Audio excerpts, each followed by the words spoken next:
머리가 깨질 듯한 두통과 함께 윤채원의 의식이 칠흑 같은 어둠 속에서 떠올랐다. 코끝을 찌르는 소독약 냄새, 희미하게 들려오는 기계음, 그리고 온몸을 감싸는 낯선 고통. 그녀는 무거운 눈꺼풀을 힘겹게 들어올렸다.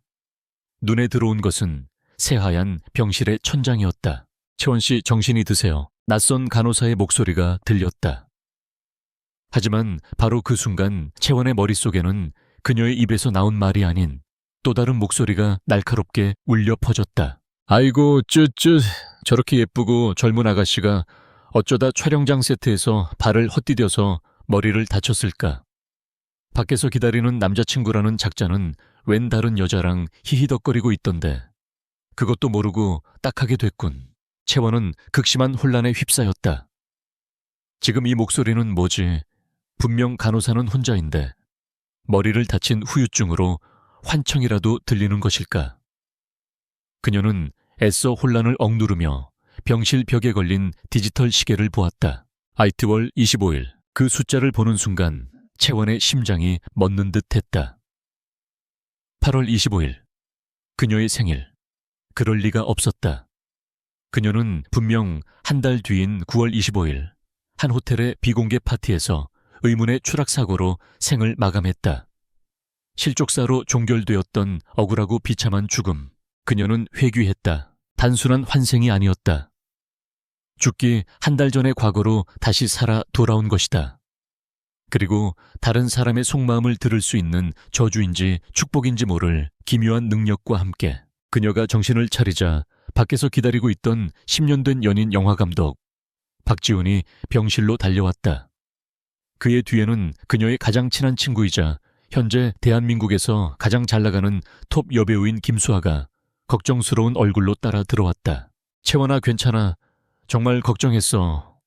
의사가 잠시 마음의 준비를 하라고 해서 얼마나 놀랐는지 몰라. 지우는 그녀의 손을 잡으며 금방이라도 눈물을 흘릴 것처럼 애틋하게 말했다. 하지만 그의 다정한 목소리와는 전혀 다른 차갑고 잔인한 속마음이 채원의 머릿속을 강타했다. 젠장, 왜 살아난 거야? 조금만 더 높은 곳에서 밀어버렸어야 했는데. 저 년이 저렇게 살아남으면 모든 계획에 차질이 생기잖아. 채원의 온몸이 차갑게 굳어졌다. 방금 그 생각, 분명 박지훈의 것이었다. 채원아, 정말 다행이야. 네가 잘못되는 줄 알고 언니가 얼마나 가슴 졸였는데. 수아 역시 눈물을 글썽이며 채원을 끌어안았다. 그녀의 따뜻한 청와 달리 뱀처럼 차갑고 악독한 속마음이 채원의 귓가에 속삭였다. 이 불쌍하고 멍청한 년. 네가 가진 모든 건 결국 다 내 것이 될 거야. 네 남자, 내 배역, 내 인생까지 전부 다. 가장 사랑했던 남자와 가장 믿었던 친구. 그녀의 세상 전부였던 두 사람이 사실은 그녀의 인생을 파멸시키기 위해 손을 잡은 악마들이었다. 채원은 눈앞이 아찔해지는 현기증을 느꼈다. 지난 10년간의 세월이 거대한 거짓과 기만으로 이루어진 연극이었다는 사실을 깨닫는 순간이었다. 며칠 뒤 퇴원한 채원을 위해 지우는 그녀의 작고 낡은 오피스텔에서 조촐한 생일 파티를 열어주었다. 물론 수아도 함께였다. 그들은 예전처럼 다정하게 웃고 떠들었지만 채원에게는 그 모든 것이 지옥의 아수라처럼 보였다. 자, 우리 채원이를 위해 생일 축하해. 지훈이 마트에서 사온 작은 케이크에 촛불을 붙였다. 그의 환한 미소 뒤로 경멸에 찬 속마음이 비수처럼 날아와 꽂혔다. 이 매용청한 년, 이런 싸구려 케이크 하나에 감동해서는 빨리 촛불이나 불고 치워버렸으면 좋겠군. 오늘 밤 유진이랑 보낼 생각에 벌써부터 흥분되는데. 채원은 속으로 치밀어 오르는 사리를 억누르며 애써 웃는 얼굴로 촛불을 껐다. 자, 선물. 지훈이 작은 선물 상자를 내밀었다. 상자 안에는 조악한 디자인의 큐빅 귀걸이가 들어있었다. 내가 널 위해 특별히 준비했어. 이거 사느라 내 비상금 다 털었다고. 인터넷 쇼핑몰에서 산 2만 원짜리 싸구려 귀걸이지. 진짜 비싼 까르띠에 다이아몬드 팔찌는 우리 수아한테 진작에 사줬고, 물론 윤채원 전연의 돈으로. 그랬다. 지난달 지우는 신작 영화 투자금이라는 핑계로 채원에게서 5천만 원을 빌려갔었다. 그 돈이 수아의 팔목에서 빛나고 있었던 것이다. 채원은 이 잔인한 연극의 끝을 보기로 마음먹었다. 그녀는 지훈의 품에 안기며 애교 섞인 목소리로 물었다. 지훈 씨, 우리 만난 지 벌써 10년인데 이제 슬슬 결혼해야 하지 않을까요? 저 더 이상 기다리기 힘들어요. 지훈은 짐짓 곤란하다는 듯 감동적인 표정을 연기했다. 채원아, 당연히 해야지. 하지만 아직은 때가 아니야. 내가 너한테 멋진 강남 아파트 한 채 사주려면 돈이 더 필요해. 내가 꼭 성공해서 세상에서 가장 행복한 여자로 만들어줄게. 조금만 더 기다려줘. 그의 위선적인 말 뒤로 시궁창보다 더 더러운 속마음이 여과 없이 흘러 들어왔다. 결혼은 무슨, 김수아 같은 톱스타랑 결혼해야 내 인생이 피는 거지. 저녀는 그냥 내 돈줄일 뿐이야. 쪽쪽 빨아먹고 껍데기만 남으면 그때 가차 없이 버려주마. 내년 주제에 감히 내 아내가 되려고 넘봐. 모든 것이 명확해졌다. 채원은 그의 품 안에서 조용히 눈을 감았다. 뜨거운 눈물이 흐를 것 같았지만 지금은 울 때가 아니었다. 그녀의 심장은 배신감의 갈갈이 찢겨나갔지만 머리는 얼음처럼 차가워지고 있었다. 지우는 마지막 확인 사살을 했다. 그는 미안한 표정을 지으며 조심스럽게 그녀에게 다시 돈을 요구했다. 채원아, 정말 미안한데 혹시 3천만 원만 더 빌려줄 수 있을까? 새로 들어가는 작품에 갑자기 제작비가 더 필요하게 돼서 말이야. 내가 정말 꼭 10배로 갚을게.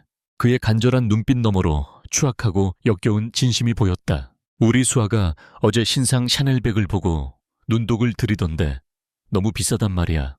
이 멍청한 년한테 마지막으로 한 번 더 뜯어서 오늘 밤 바로 사줘야지. 그래야 우리 수아가 더 기뻐할 테니까. 채원은 그에게서 천천히 몸을 떼었다. 그리고는 그의 눈을 똑바로 쳐다보며 희미하게 미소 지었다. 그 미소는 이전에 순수했던 미소가 아니었다. 모든 진실을 알아버린 자의 차갑고도 서늘한 조소였다. 그녀는 케이크를 자르기 위해 테이블 위에 놓여있던 과도를 집어들었다. 서늘한 칼날의 감촉이 그녀의 손끝에 전해졌다. 그녀는 웃고 있는 두 악마를 바라보며 조용히 생각했다. 박지훈, 김수아. 그녀는 케이크를 향해 칼을 천천히 내리찍었다. 내 생일 선물 고맙게 받을게. 너희들에게 지옥을 선물할 수 있는 두 번째 기회를 줬으니까. 다음 날 윤채원은 어제의 충격을 애써 억누른 채 드라마 촬영장으로 향했다. 그녀가 맡은 역할은 비중 없는 단역 주인공인 최유진이 연기하는 악독한 후궁에게 핍박받는 어린 궁녀였다. 공교롭게도 오늘의 촬영부는 후궁이 궁녀의 뺨을 때리는 장면이었다. 촬영장의 분위기는 냉랭했다. 채원이 SNS에 올린 글로 인해 그녀와 박서준, 최유진 사이의 미묘한 기류를 눈치챈 스태프들이 그녀를 힐끔거리며 수군거렸다. 박서준은 감독인 자신의 권위를 이용해 채원에게 일부러 모욕적인 잔심부름을 시켰다. 최유진은 대놓고 그녀를 무시하며 마치 벌레 보듯 쳐다보았다. 준비됐으면 촬영 시작하겠습니다. 감독의 외침과 함께 채원은 감정을 다잡고 카메라 앞에 섰다. 유진이 연기하는 후궁은 도끼 서린 눈으로 그녀를 노려보며 대사를 읊었다. 내년 따위가 감히 내 앞에서 고개를 들어. 그리고 다음 순간 유진의 손이 매섭게 날아와 채원의 뺨을 후려쳤다. 옙짝, 진짜였다. 손에 힘을 빼고 때리는 척만 하는 약속된 구타가 아니었다. 유진은 자신의 온갖 분노와 질투를 담아 진심으로 채원의 뺨을 때렸다. 채원의 고개가 거칠게 돌아갔고 뺨은 순식간에 붉게 달아오르며 화끈거렸다. 컷 NG, 감독이 소리쳤다. 유진이 짜증스럽게 말했다. 아, 죄송합니다 감독님. 저 신인 연기가 너무 어색해서 감정이입이 깨져버렸네요. 그녀는 채원을 탓했다. 명백한 거짓말이었다. 그녀는 이 장면을 핑계로 합법적으로 채원을 폭행하고 모욕할 생각이었다. 다시 가겠습니다. 촬영은 반복되었다. 짝짝짝 유진은 매번 다른 핑계를 대며 채원의 뺨을 후려쳤다. 리액션이 약하다, 눈빛에 감정이 없다. 온갖 이유를 대며 그녀를 괴롭혔다. 채원의 뺨은 이미 시뻘겋게 부어올랐고 입 안에서는 비릿한 피맛이 느껴졌다. 스태프들은 모두 이 부당한 폭력을 알고 있었지만 톱스타 최유진과 감독 박서준의 권력 앞에서 아무도 감히 나서지 못했다. 채원은 이를 악물었다. 그녀의 머릿속에 유진의 악의에 찬 속마음이 울려 퍼졌다. 이래도 버텨 내까짓게 감히 나한테 덤벼 짓밟아서 다시는 연기할 생각도 못하게 만들어줄게. 이대로 당하고만 있을 수는 없었다. 폭력에는 폭력으로 맞설 수 없지만 배우에게는 배우만의 무기가 있었다. 바로 연기였다. 다시 한번 가겠습니다. 레디 액션. 다시 한번 유진의 손이 매섭게 날아왔다. 하지만 이번에 채원은 피하지도 눈을 감지도 않았다. 그녀는 유진의 손이 자신의 뺨에 닿는 바로 그 찰나의 순간 모든 것을 계산한 듯이 움직였다. 그녀는 충격의 방향에 맞춰 몸을 날리며 마치 종이 인형처럼 힘없이 바닥으로 쓰러졌다. 그녀의 몸짓은 너무나도 처절하고 사실적이어서 지켜보던 모든 사람들이 순간적으로 숨을 멈췄다. 쿵 하고 바닥에 쓰러진 그녀의 눈에서 수정처럼 맑은 눈물 한 방울이 뺨을 타고 흘러내렸다. 그녀는 겁에 질렸지만 그 안에는 억울함과 슬픔, 그리고 배신감이 담긴 복잡한 눈빛으로 유진을 올려다보았다. 그리고는 대본에 없던 즉흥적인 대사를 처연한 목소리로 내뱉었다. 마마, 정녕 이리 하셔야만.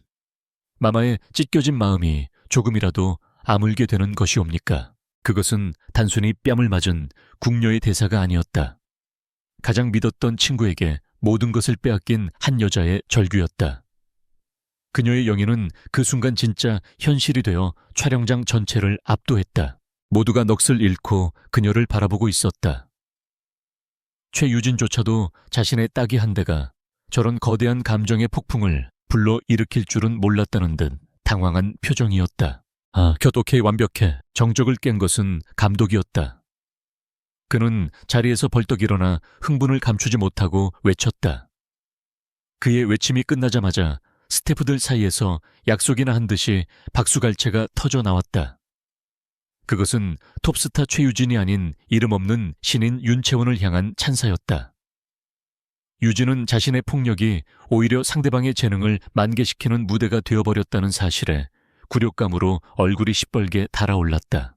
바로 그때였다. 내 촬영장에서 소란 피우는 건 누구지? 얼음장처럼 차가운 목소리가 촬영장의 모든 소음을 잠재웠다. 목소리가 들려온 곳은 여러 명의 수행원을 거느리고 촬영장으로 들어서는 한 남자였다. 스타제국 엔터테인먼트의 총괄 대표 이강민이었다. 그의 등장에 감독을 포함한 모든 스태프들이 90도로 허리를 숙였다. 그는 이 드라마의 제작자이자 대한민국 연예계를 움직이는 절대 권력자였다. 때마침 여동생을 응원하러 왔다가 이 모든 광경을 본 유진의 오빠 최진혁 이사가 강민에게 아부하듯 다가왔다. 아이고, 이 대표님, 여기까지 어쩐 일이십니까? 그는 강민에게 인사를 한 뒤 곧바로 바닥에 쓰러져 있는 채원을 향해 소리쳤다. 네가 뭔데 우리 유진이 심기를 불편하게 해. 신인 주제에 감히 누구 앞에서 건방지게. 그가 채원을 향해 손가락질하며 윽박지르려는 순간 강민이 그의 앞을 막아섰다. 조의 이사. 강민의 목소리는 낮았지만 그 안에는 감히 거역할 수 없는 위압감이 서려 있었다. 내 배우에게 손가락질하지 마시오. 내 배우. 그 말에 초의 이사와 유진의 얼굴이 굳어졌다. 강민은 그들을 무시하고 바닥에 있는 채원에게로 다가갔다. 그는 자신의 손을 내밀어 그녀가 일어설 수 있도록 도와주었다. 방금 연기 인상 깊었소. 윤채원 씨. 그는 모두가 들을 수 있도록 나지막하지만 분명하게 말했다. 그리고는 최유진을 향해 차가운 시선을 돌렸다. 김수아 씨는 상대 배우에게 감정이입할 시간을 주기 위해 일부러 여러 번 NG를 낸 모양인데 그 프로 정신은 높이 사지만 앞으로는 한 번에 가는 게 제작비 절약에 도움이 될 거요. 그것은 칭찬을 가장한 날카로운 경고였다. 그녀의 유치한 괴롭힘을 모두 꿰뚫어 보고 있다는 뜻이었다. 유진은 모욕감에 입술을 깨물었지만 아무 대꾸도 할 수 없었다. 강민은 최 이사를 향해 마지막 경고를 날렸다. 그리고 최 이사는 여기가 당신네 회사 놀이터가 아니라는 걸 명심하는 게 좋을 거요. 다시 한번 내 촬영장에서 소란을 피우면 투자금 전액을 회수하고 위약금을 청구하겠소. 그는 자신의 용건을 마친 뒤 몸을 돌려 떠나려 했다. 그러다 그의 시선이 자신의 손을 잡고 일어선 채 멍하니 서 있는 채원의 얼굴에 잠시 멎었다. 그녀의 눈, 겁에 질려 있으면서도 그 안에 꺾이지 않는 강인한 빛을 품고 있는 저 눈. 이상하게도 낯설지가 않았다. 아주 오래전 끔찍한 기억 속에서 본 듯한 강민은 자신도 모르게 인상을 찌푸렸다. 그는 뒤따라온 비서에게 아무도 듣지 못하도록 작게 명령했다. 윤채원이라는 배우. 태어났을 때부터 지금까지의 모든 기록 아주 상세하게 알아봐. 그는 채원에게 알 수 없는 눈빛을 던진 뒤 미련 없이 촬영장을 떠났다. 채원은 자신의 손에 남은 그의 온기를 느끼며 혼란스러운 눈으로 그의 넓은 등이 사라지는 것을 바라보았다. 절망의 구렁텅이 속에서 예상치 못했던 동아줄이 내려온 것일까? 아니면 이것은 또 다른 운명의 시작일까? 촬영장에서의 통쾌한 방역은 윤채원에게 작은 자신감을 심어주었다. 하지만 그것만으로는 부족했다. 뱀의 머리를 자르기 위해서는 그들이 가장 방심하고 가장 행복해하는 순간에 가장 치명적인 공격을 가해야만 했다. 그녀의 머릿속에 두 배신자의 추악한 속마음이 다시 떠올랐다. 윤채원 그년 때문에 되는 일이 없어. 오늘 밤 그년 집에서 화끈하게 스트레스나 풀어야겠어. 박지훈의 생각, 지훈, 오빠랑 채원이 집에서 만나는 거 왠지 더 짜릿해. 모든 걸 빼앗는 기분이랄까. 김수아의 생각, 그들의 계획은 채원의 집을 자신들의 밀회 장소로 사용하는 것이었다. 채원은 그들의 추악한 계획을 역이용하여 대한민국 전체를 관객으로 만드는 거대한 연극을 준비하기로 결심했다. 그녀는 박지훈에게 전화를 걸었다. 그녀의 목소리는 촬영장에서의 당돌함은 온데간데 없이 깊은 상처와 피로에 젖어 있었다. 지훈 씨, 저요. 아무래도 며칠만 시골에 내려가서 머리 좀 식히고 와야 할 것 같아요. 모든 게 너무 힘들어서. 이대로는 버틸 수가 없네요. 서준은 쾌재를 불렀다. 윤채원이 드디어 정신적으로 한계에 다다른 것이라고 그는 확신했다. 그래, 채원아. 잘 생각했어. 푹 쉬고 와. 돌아오면 내가 맛있는 거 사줄게. 그의 다정한 말, 뒤로 시커먼 속마음이 들려왔다. 잘 됐군. 그년이 없는 동안 수아랑 편하게 저 집에서 데이트해야지. 자기 돈으로 마련한 집에서 우리가 사랑을 나누는 걸 알면 표정이 어떨까? 꼴 좋다. 멍청한 년. 채원은 전화기를 붙잡은 손을 부들부들 떨었지만 목소리는 끝까지 연약함을 유지했다. 며칠 뒤 채원은 작은 여행 가방을 들고 집을 나섰다. 그리고는 시골로 가는 대신 몰래 얻어둔 작업실로 향했다. 그곳에서 그녀는 자신의 인생을 건 가장 중요한 연극을 준비하기 시작했다. 그리고 운명의 그날 밤, 채원은 자신의 오피스텔 건너편 어두운 카페 창가에 앉아 있었다. 그녀의 눈은 불이 환하게 켜진 자신의 집 창문을 향해 있었다. 잠시 후 박지훈의 차가 도착했고 뒤이어 최유진이 모자와 마스크로 얼굴을 가린 채 차에서 내려 조심스럽게 건물 안으로 들어갔다. 모든 것이 그녀의 예상대로였다. 채원은 심호흡을 하고 자신의 스마트폰을 꺼내 들었다. 그리고는 개인 SNS 라이브 방송을 시작했다. 순식간에 수백 수천 명의 팔로워들이 그녀의 방송에 접속하기 시작했다. 화면 속에 나타난 채원의 얼굴은 창백하고 눈물에 젖어 있었다. 그녀는 최고의 연기자였다. 안녕하세요, 겨누누무. 안녕하세요, 여러분. 아바 윤채원입니다. 그녀의 목소리는 금방이라도 부서질 것처럼 가늘게 떨리고 있었다. 이렇게 늦은 밤에 라이브 방송을 켠 이유는 오늘이 저와 제 남자친구의 10주년이 되는 날이기 때문이에요. 제가 그를 위해 지난 10년의 사랑에 감사하는 마음으로 작은 깜짝 이벤트를 준비했어요. 그녀는 예쁘게 포장된 케이크 상자를 들어 보였다. 지금 제 남자친구의 집 앞으로 가고 있어요.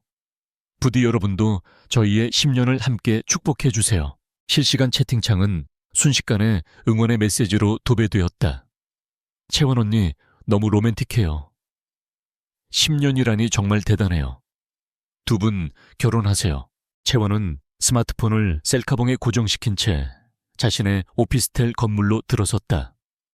방송을 보는 수만 명의 시청자들은 이제부터 펼쳐질 로맨틱한 서프라이즈 이벤트를 기대하며 숨을 죽였다. 그녀는 익숙하게 비밀번호를 누르고 자신의 집 안으로 들어섰다. 지훈 씨, 나왔어 서프라이즈. 그녀는 일부러 밝은 목소리로 외치며 라이브 카메라와 함께 거실로 향했다. 그리고 다음 순간 방송을 보던 모든 시청자들은 경악을 금치 못했다. 거실 소파 위에는 와인병과 음식들이 어지럽게 널려 있었고 그 한가운데에 박지훈과 김수아가 속옷 차림에 가까운 모습으로 서로를 끌어안고 뒹굴고 있었다. 두 사람은 갑작스러운 채원의 등장과 카메라 불빛에 마치 죄를 짓다 들킨 범인처럼 그 자리에서 얼어붙었다. 채원은 최고의 연기를 펼쳤다. 그녀는 손에 들고 있던 케이크 상자를 바닥에 떨어뜨렸다. 쿵 하는 소리와 함께 케이크가 뭉개지며 바닥을 더럽혔다. 그녀의 얼굴은 순수한 충격과 믿을 수 없는 배신감, 그리고 깊은 슬픔으로 일그러졌다. 지훈 씨, 그리고 수아야. 그녀의 목소리는 부서질 듯한 속삭임이 되어 터져 나왔다. 네, 내 가장 친한 친구인 네가 왜 내 남자친구와 함께 우리 집에서 이런 모습으로. 그녀는 말을 잇지 못하고 손으로 입을 막은 채 주저앉아 오열하기 시작했다. 그녀의 연기는 너무나도 처절하고 사실적이어서 화면을 지켜보던 모든 사람들이 함께 분노하고 슬퍼했다. 실시간 채팅창은 이제 축복의 메시지가 아닌 배신자들을 향한 저주와 욕설로 폭발하고 있었다. 정신을 차린 지훈과 수아는 자신들의 모습이 대한민국 전체에 생중계되고 있다는 사실을 깨닫고 경악했다. 윤채원, 너 미쳤어. 당장 그 카메라 끄지 못해. 지훈이 소리치며 카메라를 향해 달려들었다. 수아는 비명을 지르며 옷으로 얼굴을 가렸다. 그들의 당황하고 죄의식에 가득 찬 모습은 그들의 죄를 더욱 명백하게 증명해 주었다. 채원은 마지막까지 완벽한 피해자를 연기했다. 그녀는 눈물을 흘리며 카메라를 향해 마지막 말을 남겼다. 여러분, 죄송합니다. 저의 10년 사랑은 오늘 밤 이렇게 끝났습니다. 그 말을 끝으로 그녀는 라이브 방송을 종료했다. 오피스텔 안에는 무거운 침묵만이 흘렀다. 채원은 언제 울었냐는 듯 눈물을 닦고 자리에서 일어섰다. 그녀는 더 이상 상처 입은 피해자가 아니었다. 그녀는 바닥에 주저앉아 넋을 잃고 있는 두 명의 배신자를 향해 얼음처럼 차가운 목소리로 말했다. 이제 내 집에서 당장 꺼져. 그녀의 폭로는 성공적이었다.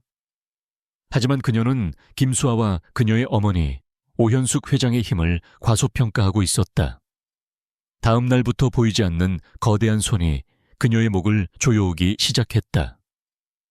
소속사는 품위유지 위반 및 회사 이미지 실추라는 명목으로 그녀에게 계약 해지를 통보했다. 출연하기로 했던 모든 작품에서 강제 하차당했고 광고주들은 거액의 위약금 청구 소송을 걸어왔다. 마지막으로 집주인은 그녀에게 당장 방을 빼라고 통보했다. 하루아침에 그녀는 모든 것을 잃었다. 직업, 돈, 그리고 집까지. 대중의 동정은 거대한 권력의 힘 앞에서 그녀를 지켜주지 못했다. 그녀가 짐가방 하나를 든 채 텅 빈 오피스텔을 나서던 날, 건물 앞에 검은색 세단 한 대가 멈춰 섰다. 차에서 내린 것은 이강민이었다. 그는 모든 것을 잃고 길거리에 나앉게 된 그녀를 무표정한 얼굴로 바라보았다. 이럴 줄 알았어. 그가 말했다. 김수아와 오현숙 회장. 그들은 당신 혼자서는 이길 수 없는 상대요. 그는 그녀에게 다가와 거부할 수 없는 제안을 했다. 나와 결혼합시다. 계약 결혼 말이오. 했네. 내가 당신의 방패와 칼이 되어주겠소. 대신 당신은 내 아내가 되어 내 할아버지가 강요하는 지긋지긋한 정략 결혼을 막아주면 됩니다.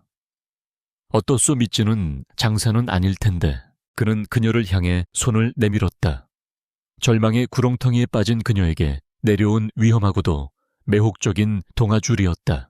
강태민과의 계약 결혼. 그것은 윤채원의 삶을 하루아침에 180도 또 뒤바꿔 놓았다. 그녀는 더 이상 갈 곳 없는 무명 배우가 아니었다. 대한민국 최고의 연예 기획사 대표의 아내이자 TM그룹의 안주인. 언론은 연일 그녀의 신데렐라 스토리를 대서특필했고 그녀의 이름은 대중의 뇌리에 깊이 각인되었다. 그녀는 태민이 마련해준 펜트하우스에서 마치 꿈을 꾸는 듯한 며칠을 보냈다. 하지만 그녀는 알고 있었다. 이 모든 것은 진짜가 아닌 복수를 위한 거대한 연극 무대일 뿐이라는 것을. 태민은 그녀에게 약속한 대로 그녀의 든든한 방패가 되어주었다. 그가 직접 나서자 채원을 향한 모든 법적 소송과 위약금 청구는 거짓말처럼 사라졌다. 그녀를 외면했던 방송사와 광고주들은 이제 그녀에게 출연해달라고 앞다투어 연락해왔다. 이것이 권력의 힘이었다. 그리고 그는 그녀에게 또 다른 약속을 지켰다. 그의 비서팀은 며칠 만에 윤채원이라는 인물에 대한 모든 과거 기록을 담은 두툼한 파일을 그녀의 앞에 가져다 놓았다. 그 안에는 그녀가 기억하지 못하는 어린 시절의 기록부터 그녀가 입양되었던 최 씨 집안에 대한 정보까지 모든 것이 담겨 있었다. 그날 밤 태민은 자신의 서재에서 채원과 함께 그 파일을 검토했다. 역시 내 생각이 맞았어. 태민이 낡은 교통사고 기록서 사본의 한 페이지를 가리켰다. 거기에는 15년 전 사고의 최초 목격자 중 한 명으로 당시 수학여행 중이던 인근 고등학교의 학생 명단이 있었고 그 안에 한채영이라는 이름이 선명하게 적혀 있었다. 그는 15년 전 그날 밤의 이야기를 처음으로 다른 사람에게 털어놓았다. 빗길에 미끄러져 절벽 아래로 추락한 차 돌아가신 부모님, 그리고 불길 속에서 자신을 꺼내주었던 한 소녀의 희미한 기억. 그때 이후로 나는 단 한 번도 그날의 악몽에서 벗어난 적이 없어. 그리고 동시에 당신을 찾아야 한다는 부채감을 늘 안고 살았지. 그의 고백의 채원은 비로소 그의 파격적인 제안 뒤에 숨겨진 진심을 이해할 수 있었다. 그와 그녀는 끔찍한 비극의 한가운데서 서로의 삶을 스쳐 지나간 기묘한 운명의 끈으로 연결되어 있었던 것이다. 이제 과거 이야기는 그만합시다. 중요한 것은 현재니까. 태민이 파일을 덮으며 말했다. 내일 저녁 우리 집안의 어른들께 정식으로 당신을 소개할 거요. 그리고 그 자리에는 당신의 오래된 친구도 초대했으니 마음의 준비를 단단히 하는 게 좋을 거요. 다음 날 저녁 채원은 태민과 함께 삼엄한 경비를 뚫고 강씨 가문의 본가에 도착했다. 태민의 어머니이자 스타제국 엔터테인먼트의 실질적인 주인인 오현숙 회장과의 첫 대면이었다. 한옥의 대청마루에 앉아있는 오현숙 회장은 우아한 기품 속에서도 서늘한 카리스마를 뿜어내는 여장부였다. 그녀는 채원을 보자마자 노골적인 경멸의 눈빛으로 그녀를 위아래로 훑었다. 네가 내 아들 강민희의 발목을 잡고 있다는 그 계집이냐? 처음 뵙겠습니다, 회장님. 한채영이라고 합니다. 어디서 근본도 없이 굴러먹던 것인지 감히 내 아들을 홀려 우리 집안에 발을 들여. 오 회장의 모욕적인 언세도 채원은 동요하지 않았다. 그녀는 조용히 자신의 새로운 능력을 사용했다. 그녀는 오 회장의 속마음을 향해 귀를 기울였다. 단순한 며느리감에 대한 불만이 아니었다. 그 안에는 훨씬 더 복잡하고 어두운 감정들이 소용돌이치고 있었다. 이 아이, 살아있었구나. 25년 전에 내가 내 손으로 버렸던 내 딸. 하지만 안 돼. 이제 와서 모든 것을 되돌릴 수는 없어. 수아를, 내 아들 강민희를 지키기 위해서는 이 아이를 인정해서는 안 돼. 그 끔찍한 예언. 그 예언 때문에 채원은 그 생각을 듣는 순간 온몸이 얼어붙는 듯한 충격에 휩싸였다. 나의 딸, 이게 무슨 말인가? 눈앞에 이 오만하고 냉혹한 여자가 자신을 딸이라고 생각하고 있었다. 그녀의 혼란은 또 다른 불청객의 등장으로 더욱 깊어졌다. 김수아였다. 그녀는 강민의 동생이자 오 회장의 딸로서 당연하다는 듯이 그 자리에 있었다. 그녀는 채원을 보고는 걱정스러운 척하며 오 회장에게 말했다. 어머니, 너무 나무라지 마세요. 채영이 원래 착한 아이예요. 아마 너무 힘들어서 강민 오빠에게 잠시 기댄 것뿐일 거예요. 그녀의 위선적인 말 뒤로 뱀 같은 속마음이 들려왔다. 꼴 좋다, 한채영. 넌 영원히 우리 집안의 문턱을 넘을 수 없어. 이 집의 진짜 딸은 나고 강민 오빠의 옆자리도 결국은 내 것이 될 테니까. 모든 것이 한순간에 명확해졌다. 한채영 자신이야말로 오현숙 회장의 친딸이었다. 그리고 김수아는 자신의 자리를 차지하고 있는 가짜 딸, 어딘가에서 데려온 아이였던 것이다. 그리고 그 비밀의 중심에는 예언이라는 알 수 없는 단어가 있었다. 채원은 아찔한 현기증을 느꼈다. 자신을 둘러싼 운명이 상상했던 것보다 훨씬 더 거대하고 질기다는 것을 깨달았다. 자신의 복수는 이제 단순히 몇 명의 배신자를 향한 것이 아니었다. 이 거대한 재벌 가문 전체를 올가매고 있는 25년 된 비밀과 저주를 상대로 한 싸움이 되어야만 했다. 그리고 자신의 진짜 어머니인 저 여자는 적이자 동시에 언젠가는 구원해야 할 또 다른 피해자일지도 몰랐다. 저녁 식사가 어떻게 끝났는지 기억나지 않았다. 채원은 그저 오 회장과 수아의 모든 속마음을 꿰뚫어 보며 완벽한 가면을 쓴 채 조용히 자리를 지켰다. 저택을 나서며 오 회장은 채원에게 마지막으로 차가운 경고를 던졌다. 분수를 알고 처신하는 게 좋을 게다. 내 아들 옆자리를 넘보지 마라. 채원은 그 말을 정면으로 받으며 의미심장한 미소를 지었다. 명심하겠습니다, 회장님. 제 것이 아닌 것은 저도 탐내지 않으니까요. 채오르자 태민이 걱정스러운 눈으로 그녀를 바라보았다. 괜찮소, 어머니께서 심한 말을. 괜찮아요. 채원이 창밖의 어두운 저택을 돌아보며 말했다. 오히려 아주 큰 수확이 있었어요. 제가 정말로 싸워야 할 상대가 누구인지 이제야 확실히 알게 되었으니까요. 윤채원의 세계는 뒤집혔다. 자신을 멸시하던 냉혹한 여회장이 친어머니였고 친자매처럼 따랐던 친구는 자신의 자리를 차지한 가짜였다. 그리고 계약으로 묶인 남편은 어쩌면 자신과 피가 섞였을지도 모르는 이복 오빠일지도 몰랐다. 물론 그녀는 강민이 입양하라는 사실은 아직 모르고 있었다. 그녀는 거대한 비밀과 저주의 한가운데에 던져진 기분이었다. 그녀는 이제 복수의 방향을 재설정해야만 했다. 박지훈과 김수아는 이제 거대한 빙산의 일각에 불과했다. 진짜 싸움은 25년간 자신을 올가매고 있던 이 거대한 강씨 가문의 비밀을 파헤치는 것이었다.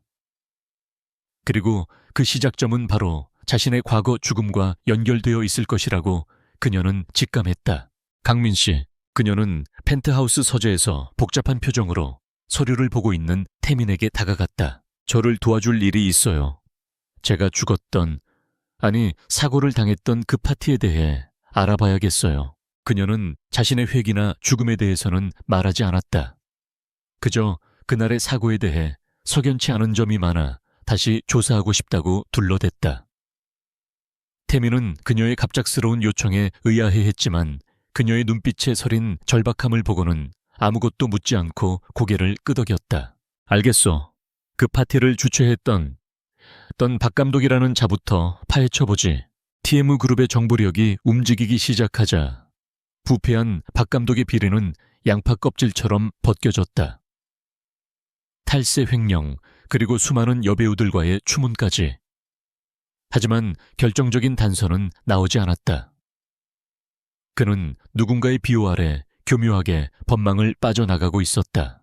바로 그때 그들의 계획에 새로운 변수이자 가장 강력한 적이 등장했다. 강민의 정혼자 윤세리였다.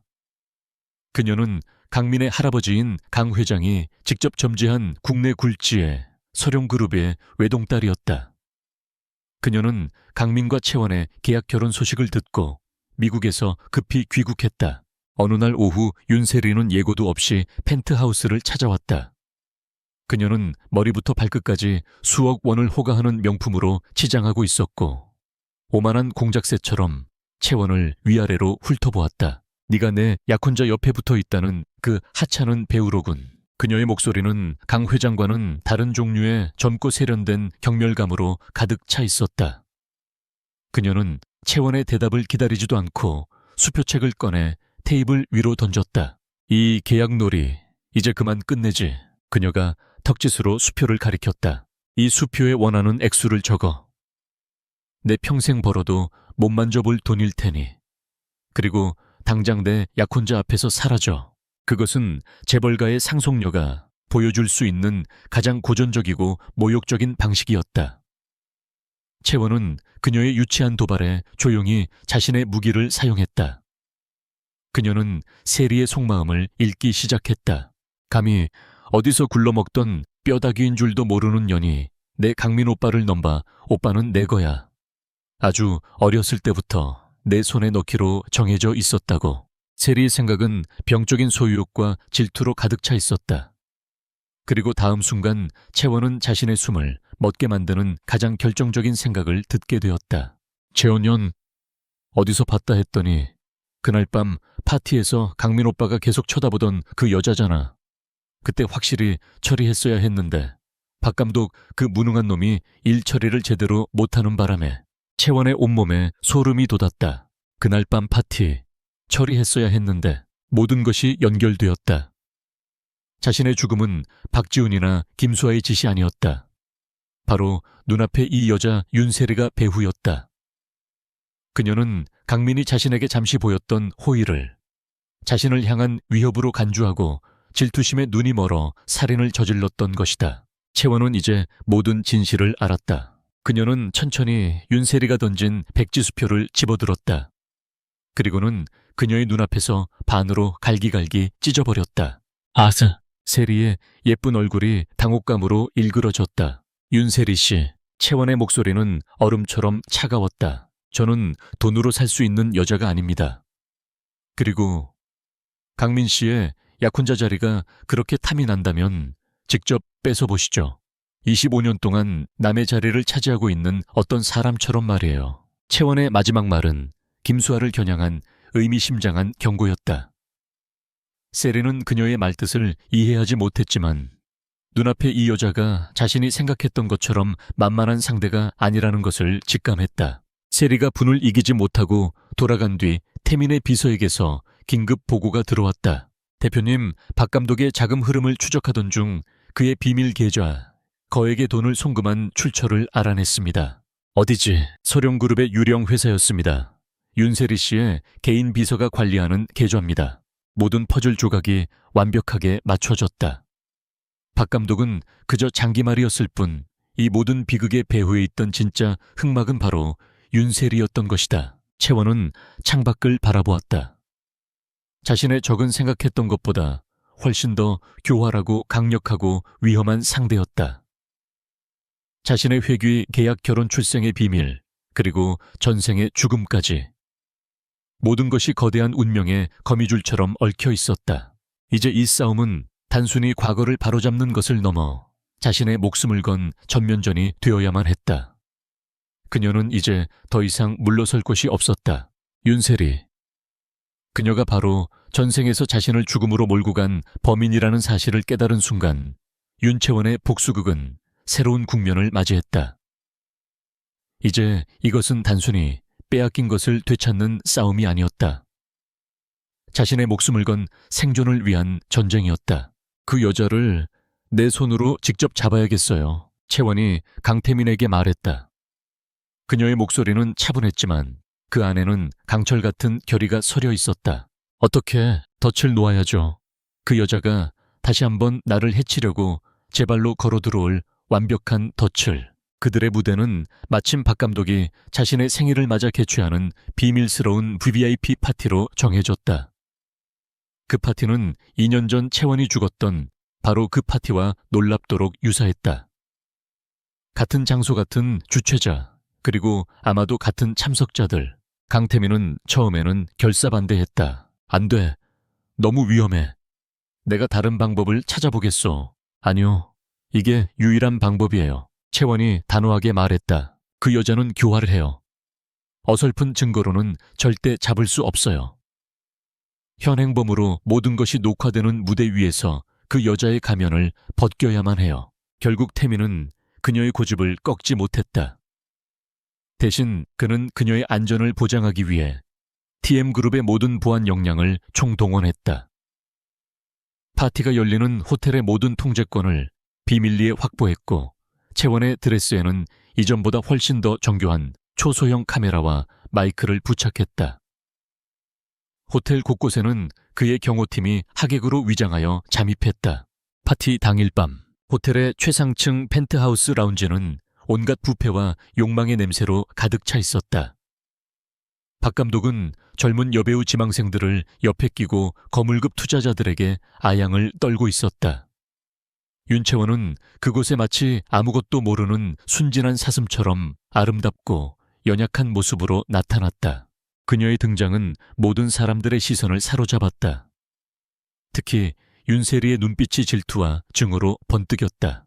채원은 계획대로 윤세리를 자극하기 시작했다. 그녀는 일부러 세리가 있는 곳으로 다가가 마치 실수인 척 그녀의 드레스에 와인을 쏟았다. 어머, 죄송해요, 세리씨. 제가 너무 부주의했네요. 세리가 분노로 소리치려던 순간 채원이 그녀에게만 들릴 듯한 목소리로 속삭였다. 걱정 마세요. 이 드레스 값보다 훨씬 비싼 걸로 강민 씨가 새로 사줄 테니까. 어제도 저한테 그러더군요. 이제 당신과의 약혼은 그만 정리하고 저와의 진짜 결혼을 준비하고 싶다고. 완벽한 거짓말이었다. 하지만 질투에 눈이 먼 세리에게는 진실보다 더 아픈 비수였다. 이 천박한 년이. 화나세요. 그럼 조용한 데 가서 얘기 좀 할까요? 여기는 너무 시끄럽네요. 채원은 일부러 그녀를 도발하며 파티장과 연결된 루프탑 테라스로 향했다. 세리는 이성을 잃고 도끼 서린 눈으로 그녀의 뒤를 따랐다. 서울의 야경이 발 아래 펼쳐지는 어둡고 바람 부는 루프탑. 2년 전 그녀가 마지막으로 보았던 풍경과 똑같았다. 세리는 미리 준비해온 샴페인 2잔을 들고 다가왔다. 자, 마셔. 네가 감히 내 남자를 탐낸 죄, 그리고 오늘 나를 모욕한 죄에 대한 마지막 축배야. 샴페인 잔에는 무색무취의 강력한 수면제가 타져 있었다. 채원은 그녀의 속마음을 통해 모든 것을 알고 있었다. 그녀는 세리가 잠시 한눈을 파는 사이, 눈 깜짝할 사이에 자신의 잔과 그녀의 잔을 바꿔치기 했다. 좋아요. 우리 사이에 오해가 있었다면 이 잔으로 풀도록 하죠. 채원은 아무렇지 않게 잔을 들어 한 번에 들이켰다. 세리 역시 자신의 승리를 예감하며 자신의 잔을 마셨다. 잠시 후 채원은 비틀거리며 난간을 붙잡았다. 머리가 갑자기. 그녀는 약에 취한 연기를 했다. 세리는 회심의 미소를 지었다. 꼴 좋구나, 윤채원. 이제야 내 분수를 좀 알겠어. 그녀는 비틀거리는 채원에게 다가가 그녀의 뺨을 거칠게 후려쳤다. 내까짓게 감히 강민 오빠를 넘봐. 오빠는 내 거야. 처음부터 내 것이었다고. 세리는 자신이 완전히 승리했다고 믿고 경계심을 푼 채 모든 것을 털어놓기 시작했다. 그녀의 모든 말은 채원의 브로치에 달린 마이크를 통해 생중계되고 있었다. 2년 전 그날 밤에도 넌 그렇게 내 앞에서 강민 오빠 얘기를 짓거렸지. 오빠가 너를 얼마나 흥미롭게 쳐다보는지, 내 속이 얼마나 타들어갔는지 넌 모를 거야. 그녀의 눈이 광기로 번들거렸다. 그래서 내가 밀어버렸어. 네가 서 있던 바로 이 자리에서. 이번에도 마찬가지야. 감히 내 것을 넘보는 것들은 이 세상에서 전부 사라져야 해. 그게 세상의 이치라고. 그녀는 이제 거의 정신이 나간 사람처럼 중얼거리며 비틀거리는 채원의 몸을 난간 쪽으로 밀어붙이기 시작했다. 잘 가, 윤채원. 이번에는 절대로 살아 돌아오지 마. 세리가 채원을 난간 너머로 밀어버리려는 바로 그 순간이었다. 꽝! 테라스의 문이 부서져라 열리며 눈부신 조명과 함께 강태민과 그의 경호팀이 들이닥쳤다. 그들의 손에는 모든 것이 녹화되고 있는 카메라가 들려 있었다. 윤세리, 태민의 목소리는 지옥의 악마보다도 더 차갑고 분노에 차 있었다. 당신의 더러운 연극은 이제 끝났어. 세리는 눈앞의 광경을 믿을 수 없다는 듯 하얗게 질린 얼굴로 그 자리에 얼어붙었다. 그녀는 함정에 빠진 것이다. 완벽하게. 그녀가 마지막 발악으로 채원을 붙잡고 함께 떨어지려던 찰나 그녀의 몸이 갑자기 힘없이 무너지기 시작했다. 그녀가 마셨던 샴페인. 채원이 바꿔치기 했던 수면제가 든 바로 그 잔이었다. 세리는 의식이 흐려지는 와중에도 자신을 차갑게 내려다보는 채원의 눈을 보았다. 그 눈에는 더 이상 두려움이나 연약함이 없었다. 오직 모든 것을 끝장낸 자의 차갑고도 완전한 승리만이 담겨 있었다. 윤세리의 광기 어린 자백과 살인 미수 현장은 윤채원의 드레스에 달린 초소형 카메라와 마이크를 통해 호텔 보안실에 대기하고 있던 강태민과 그의 팀에게 고스란히 전달되었다. 모든 것이 녹화되고 기록되었다. 윤세리, 당신의 더러운 연극은 이제 끝났소. 강태민의 차가운 선언과 함께 윤세리의 세상은 무너져 내렸다. 그녀는 약기운에 쓰러지면서도 마지막까지 증오에 찬 눈으로 채원을 노려보았다.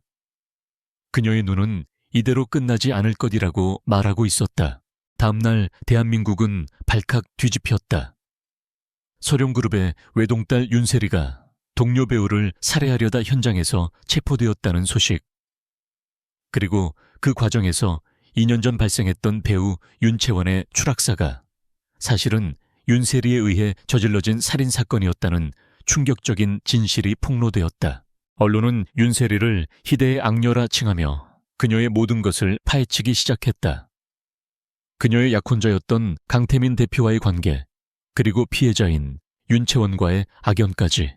윤세리의 자백은 도미노의 첫 번째 조각에 불과했다. 강태민과 윤채원은 그 증거를 가지고 이 거대한 범죄의 공모자들을 심판하기 위해 움직였다. 그들의 다음 목표는 모든 사건의 배경이 되어주었던 부패한 박 감독과 채원의 전 약혼자였던 박지훈이었다. 윤세리가 체포되었다는 소식에 박 감독과 박지훈은 비밀리에 한 고급 룸살롱에서 만나 대책을 논의하고 있었다. 큰일 났어, 윤세리. 그 미친년이 경찰에서 모든 걸 풀어버리면 우리도 끝장이야. 박 감독이 초조하게 소리쳤다. 걱정 마세요, 감독님. 소룡그룹 변호인단이 가만히 있겠어요. 어떻게든 그녀의 입을 막을 겁니다. 우리는 그저 아무것도 모르는 척하면 그만이에요. 박지훈이 애써 태연한 척하며 그를 안심시켰다. 하지만 그의 머릿속은 복잡했다. 윤세리만 제거되면 강민의 옆자리는 다시 공석이 된다. 그때를 노려 김수아를 그 자리에 앉히면 나도 다시 재기할 수 있어. 윤채원 그년만 어떻게든 처리하면 그가 새로운 음모를 꾸미고 있던 바로 그 순간이었다. 꽝! 룸살롱의 문이 거칠게 열리고 강태민과 윤채원이 들어섰다. 그들의 등장은 마치 지옥의 사자처럼 보였다. 두 분 아주 긴밀한 대화를 나누고 계셨던 것 같군요. 태민이 차갑게 말했다. 아, 강 대표님, 여긴 어쩐 일로? 박 감독의 얼굴이 하얗게 질렸다. 박지훈 역시 자리에서 벌떡 일어섰다. 채원은 그들에게 다가가 작은 녹음기 하나를 테이블 위에 올려놓았다. 이게 뭔지 한번 들어보시죠. 그녀가 재생 버튼을 누르자 스피커를 통해 윤세리의 목소리가 흘러나왔다. 2년 전 채원을 밀어버렸다고 자백하는 내용. 그리고 그 모든 범죄의 배경에 박 감독과 박지훈의 도움이 있었다는 것을 암시하는 대화 내용까지. 윤세리는 당신들이 자신의 범죄를 묵인하고 도와준 공범이라고 자백했어. 태민이 말했다. 거짓말이야. 저 여자가 살기 위해 우리를 끌어들이는 거라고. 박 감독이 소리쳤다. 하지만 그의 목소리는 공포로 떨리고 있었다. 너 때문에 윤채원, 너만 없었으면 모든 게 완벽했는데 네가 나타나서 내 인생을 전부 망쳐놨어. 이성을 잃은 박지훈이 채원에게 달려들었다. 그는 테이블 위에 과도를 집어들고 그녀를 향해 휘둘렀다. 하지만 그의 칼날이 채원에게 닿기도 전에 강태민의 발이 그의 손목을 정확하게 걷어찼다. 쨍그랑 과도가 바닥에 떨어졌다. 태민은 한치의 망설임도 없이 지훈의 팔을 꺾어 제압했다. 바로 그 순간 룸살롱의 문이 다시 열리며 수십 명의 검찰 수사관들이 들이닥쳤다.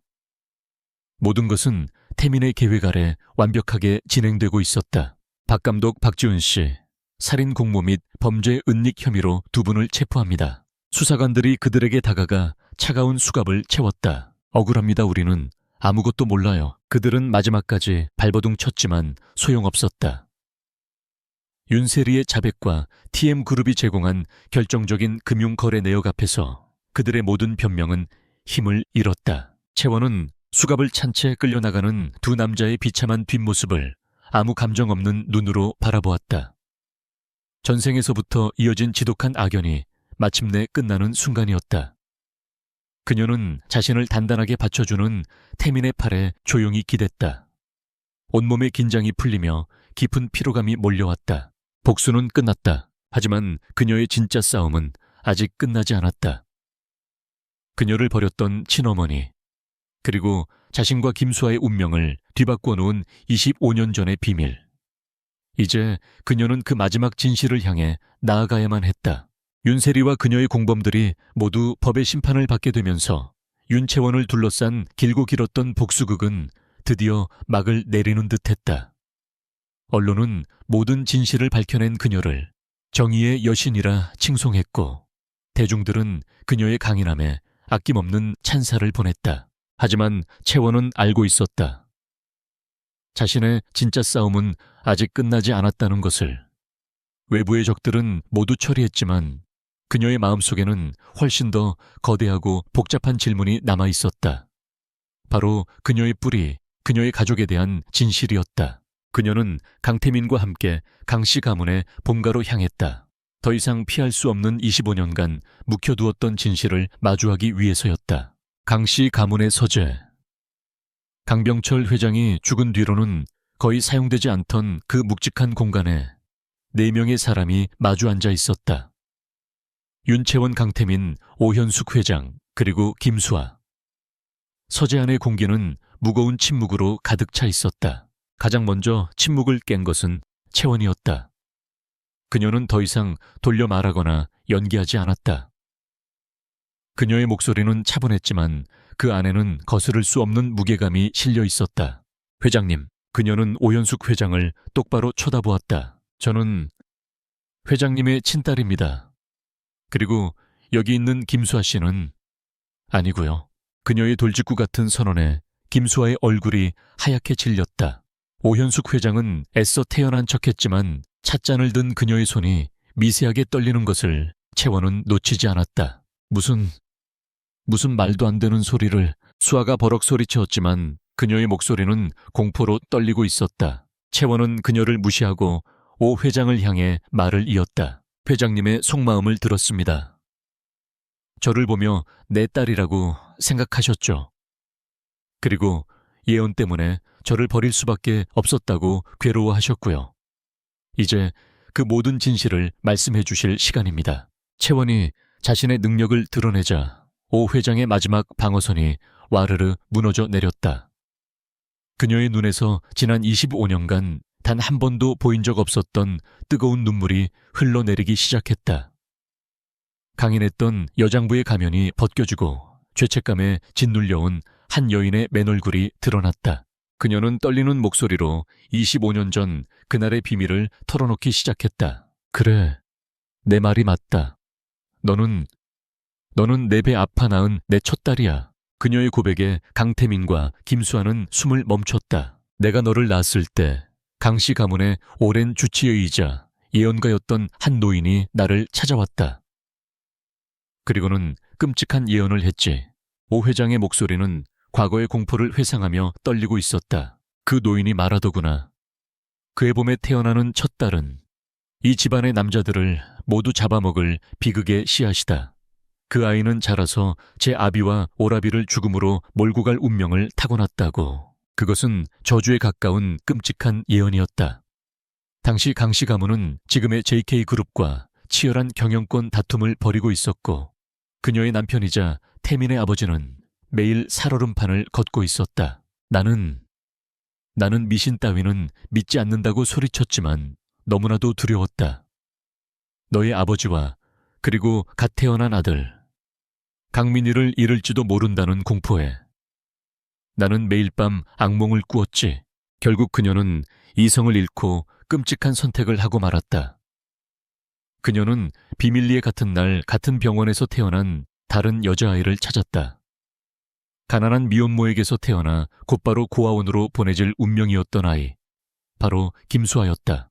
그래서 내가 너희 둘을 바꿔치기 했다. 내 친딸인 너를 고아원으로 보내 저주를 피하고 대신 다른 아이를 데려와 내 딸로 키운 것이다. 언젠가 때가 되면 모든 것을 되돌려 놓을 수 있을 거라고 그렇게 어리석은 자기 합리화를 하면서 그녀의 고백이 끝나자 서재 안에는 김수아의 처절한 흐느낌만이 남았다. 아니야, 거짓말이야. 내가 가짜라고. 내 인생 전부가 거짓이었다고. 그녀는 자신의 손, 자신의 옷, 자신이 누려왔던 모든 것을 믿을 수 없다는 듯 쳐다보았다. 그녀의 세계가, 그녀의 정체성이 송두리째 부정당하는 순간이었다. 오현숙 회장은 흐느끼는 김수아를 외면한 채 자신의 진짜 딸인 채원을 향해 애원하듯 말했다. 채원아, 내가 너를 버렸다.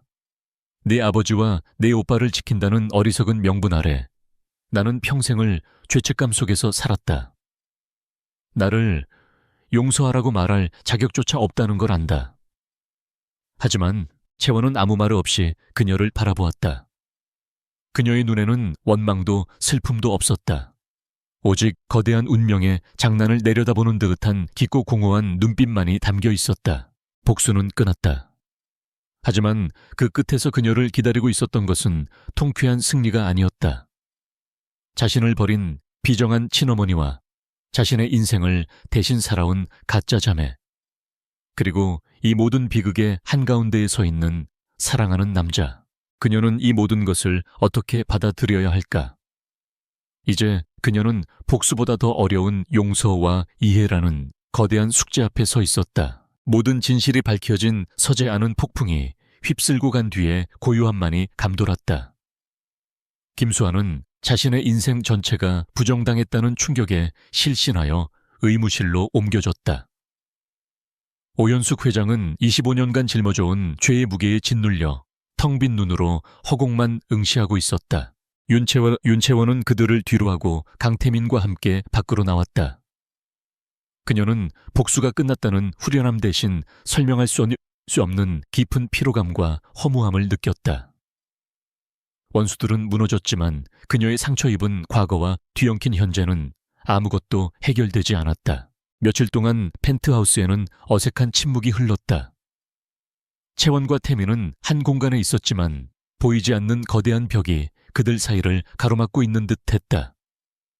채원은 자신을 버린 친어머니의 아들이자 자신의 자리를 대신 살아온 여자의 오빠인 강태민을 어떻게 대해야 할지 알 수 없었다. 오빠라는 단어가 그녀의 목구멍에서 맴돌았지만 차마 입 밖으로 내뱉을 수는 없었다. 그들의 계약 결혼은 이제 복수 동맹이 아닌 기묘한 가족관계의 족쇄가 되어버렸다. 태민 역시 혼란스럽기는 마찬가지였다. 그는 채원을 향한 자신의 감정이 더 이상 단순한 부채감이나 동지애가 아니라는 것을 깨닫고 있었다. 하지만 그녀가 이제 자신의 어정쩡한 여동생일지도 모른다는 생각은 그의 모든 감정을 억누르는 족쇄가 되었다. 그들의 위태로운 관계에 결정적인 쐐기를 박은 것은 아이러니하게도 죄책감에 사로잡힌 오현숙 회장이었다. 그녀는 어떻게든 딸에게 속죄하고 싶다는 마음에 어리석은 결정을 내렸다. 그녀는 국내 굴지의 법무법인 대표의 딸을 저녁 식사 자리에 초대하여 태민에게 소개했다. 강민아 인사드려라. 한주로펌 김 대표님의 영애시다. 그리고는 채원을 따로 불러 비통한 표정으로 말했다. 채원아, 내가 너에게 정말 미안하다. 하지만 강민이는 내 오빠다. 이제라도 모든 것이 제자리로 돌아왔으니 강민이도 제 짝을 찾아야 하지 않겠니? 너를 위해서라도 이 편이 옳다고 생각했다. 오현숙 회장은 태민이 입양하라는 사실을 채원이 모른다고 생각하고 두 사람을 갈라놓는 것이 최선이라고 판단한 것이다. 채원의 심장이 차갑게 식었다. 올 것이 왔다고 그녀는 생각했다. 강태민과 자신은 이루어질 수 없는 관계. 계약 기간이 끝나면 그들은 각자의 자리로 돌아가야만 했다. 그녀의 복수는 끝났고 그녀의 역할도 이제 끝이었다. 그날 이후 채원은 의식적으로 태민을 피하기 시작했다. 그녀는 바쁜 스케줄을 핑계로 밤늦게 귀가했고 집에서도 서재에 틀어박혀 나오지 않았다. 그녀의 차가운 태도에 태민은 가슴이 찢어지는 듯한 고통을 느꼈다. 그는 더 이상 이 어색하고 고통스러운 관계를 견딜 수 없었다. 그는 모든 것을 끝내거나 혹은 모든 것을 다시 시작해야만 했다. 계약기간 만료를 하루 앞둔 날 밤, 태민이 늦게 귀가했을 때 펜트하우스의 거실에는 짐가방 하나가 덩그러니 놓여 있었다. 그리고 그 옆에 채원이 그를 기다리고 있었다. 어디 가는 거요? 태민의 목소리가 낮게 잠겨 있었다. 이제 가야죠. 채원이 애써 담담한 목소리로 말했다. 계약은 끝났고 제 복수도 끝났어요. 그동안 감사했습니다. 대표님의 도움이 없었다면 불가능했을 거예요. 이제 각자의 자리로 돌아가야죠. 각자의 자리.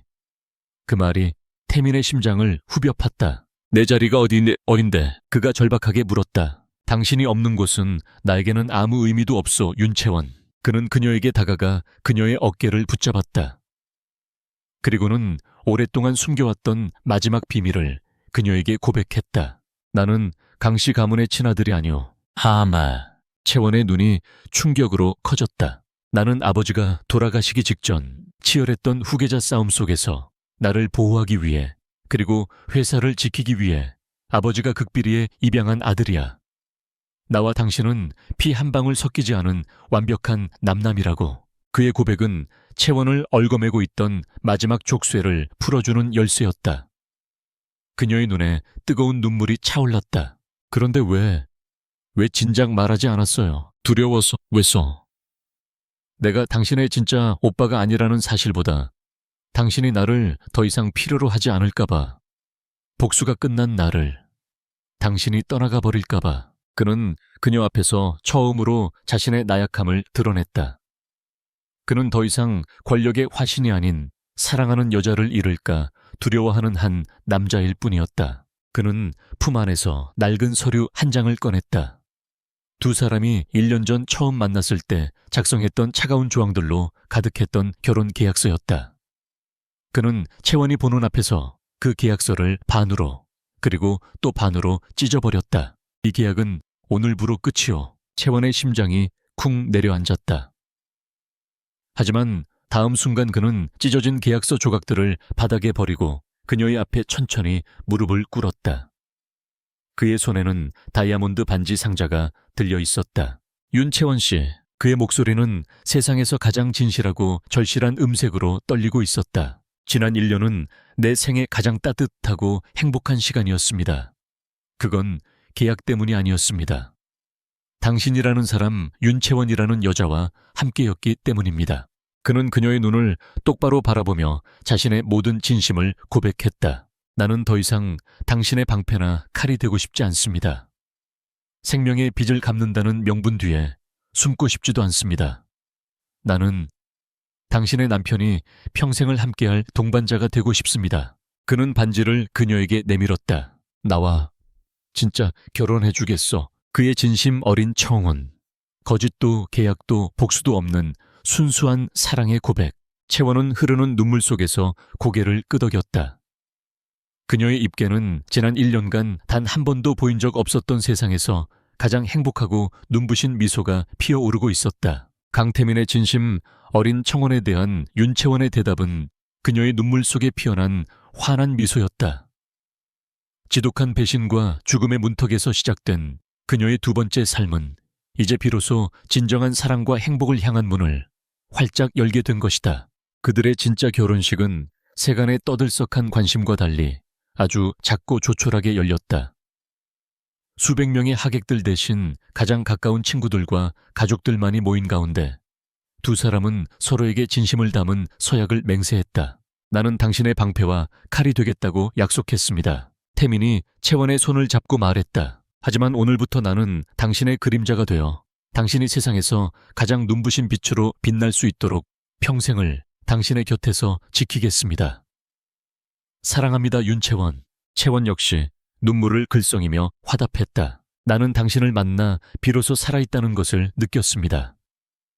당신은 나의 구원이었고 나의 세상이었습니다. 이제 내가 당신의 상처를 감싸 안은 따뜻한 집이 되어주겠습니다. 사랑합니다, 강태민. 그들의 결혼은 더 이상 복수를 위한 동맹이나 비즈니스 계약이 아니었다. 상처 입은 두 영혼이 서로를 만나 비로소 완전해지는 진정한 사랑의 결실이었다. 결혼식에는 오현숙 회장도 참석했다. 그녀는 멀리서 행복하게 웃는 친딸의 모습을 복잡하지만 따뜻한 눈빛으로 지켜보았다. 김수아는 모든 재판이 끝난 뒤 스스로 모든 것을 버리고 조용한 시골 마을로 내려가 봉사활동을 하며 속죄의 삶을 살고 있다는 소식이 들려왔다. 그리고 2년의 시간이 흘렀다. 대한민국에서 가장 권위 있는 영화 시상식 청룡 영화상의 밤. 레드카펫 위로 대한민국에서 가장 뜨거운 찬사를 받는 여배우 윤채원과 그녀의 곁을 든든하게 지키는 TM그룹의 강태민 대표가 모습을 드러냈다. 두 사람은 이제 대한민국에서 가장 영향력 있는 파워 커플이었다. 채원은 지난 2년간 TM그룹의 전폭적인 지원과 자신의 피나는 노력으로 배우 인생의 최전성기를 맞이했다. 그녀가 주연을 맡은 영화 잿더미 속의 불꽃은 평단과 관객 모두의 극찬을 받으며 1000만 관객을 돌파했고 그녀는 이 영화로 유력한 여우주연상 후보에 올라 있었다. 마침내 시상식의 하이라이트인 여우주연상 시상의 순간이 다가왔다. 무대 위에 시상자가 봉투를 열고 긴장된 목소리로 수상자의 이름을 외쳤다. 제4부호회 청룡영화상 여우주연상 영화 잿더미 속의 불꽃 배우 윤채원. 객석에서 폭발적인 환호와 박수가 터져 나왔다. 채원은 순간 자신의 귀를 의심했다. 그녀의 눈에 뜨거운 눈물이 차올랐다. 태민이 그녀의 손을 꽉 잡아주며 따뜻한 미소로 속삭였다. 올라가 봐요. 당신을 위한 무대야. 채원은 떨리는 발걸음으로 무대 위에 올랐다. 눈부신 조명 아래 그녀는 트로피를 받아들고 잠시 말을 잇지 못했다. 수많은 감정이 그녀의 가슴을 스쳐 지나갔다. 배신당했던 과거 복수를 다짐했던 밤, 그리고 태민을 만나 새로운 삶을 시작했던 순간들. 그녀는 마이크 앞에 서서 떨리는 목소리로 수상 소감을 말하기 시작했다. 감사합니다. 정말 감사합니다. 그녀는 감독과 스태프들에게 감사를 전했다. 그리고 마침내 객석에 앉아 자신을 자랑스러운 눈으로 바라보고 있는 단 한 사람 강태민을 향해 시선을 돌렸다. 한때 저는 제 인생의 모든 문이 닫혔다고 생각했습니다. 어둡고 차가운 복도에 홀로 서 있는 기분이었습니다. 세상이 저를 버렸다고 생각했고 저 역시 제 자신을 버리려 했습니다. 그녀의 진솔한 고백에 시상식장은 숙연해졌다. 그때 잿더미 속에 남겨진 제게 손을 내밀어준 한 사람이 있었습니다. 그는 계약이라는 이름으로 제게 방패가 되어주었고 동지라는 이름으로 제게 칼이 되어주었습니다. 그리고 마침내 사랑이라는 이름으로 제가 다시 일어설 세상을 만들어주었습니다. 그녀의 목소리는 이제 사랑과 감사로 가득 차 있었다. 지금 저를 바라보고 있는 제 남편 이강민 씨. 이 영광은 당신이 없었다면 절대로 불가능했습니다. 당신은 나의 구원이었고 나의 전부입니다. 여보, 사랑합니다. 카메라는 객석에 강태민을 비췄다. 그는 더 이상 얼음처럼 차가운 CEO가 아니었다. 그의 눈에는 아내를 향한 깊은 사랑과 자부심이 담긴 눈물이 고여 있었다. 그는 그녀를 향해 조용히 세상에서 가장 따뜻한 미소를 지어 보였다.